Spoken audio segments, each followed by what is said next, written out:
salamat sa iyong pagpalayang pagmamahal. Welcome to our 365 day devotion.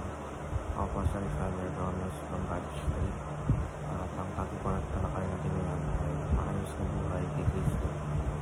Yan po ang ating pag-aaral ito po sa John chapter 1 verses 1 to 3. Buksan po natin ang ating puso't isip sa mga salita ng Diyos.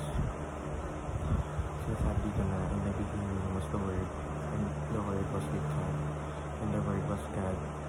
He was in the beginning with God. All things were made through Him, and without Him was not anything made that was made. Or sa Tagalog, sa simula ay ang salita ay kasama ng Diyos. At ang salita ay Diyos, simula ay kasama na siya ng Diyos. Lahat ng mga bagay ay ginawa sa pamamagitan niya, kung wala siya ay hindi nagawa ang anumang bagay na ginawa. Teaching number 1, Jesus is the Logos of the Jews. Sa pananaw ng mga Hudyo, ang salita o Logos ay may kaugnayan sa kapangyarihan ng Diyos sa paglikha at ibibigay ng kautosan.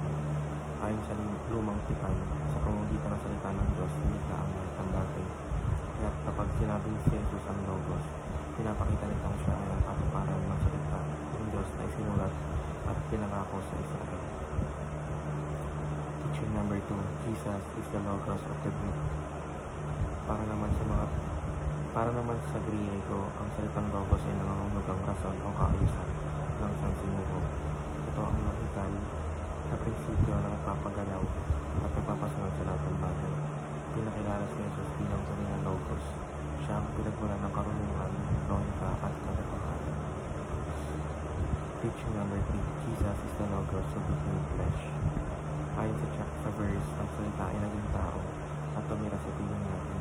Ibig sabihin si Jesus ng Diyos ay nagkatawang tao upang makasama tayo, nailigtas tayo at ipakita ang tunay na kalikasan ng Diyos sa isang anyong kaya natin maunawaan at parandaman. Application number 1, see Jesus as the agent and organizer of creation. Dapat natigil namin na walang anuman sa mundo ang likha sa sarili namin. Lahat ay mula sa Kanya at para sa Kanya. Kapag naiintindihan natin ito, mas magiging malinaw ang ating layunin sa buhay at ang ating papel sa mundo.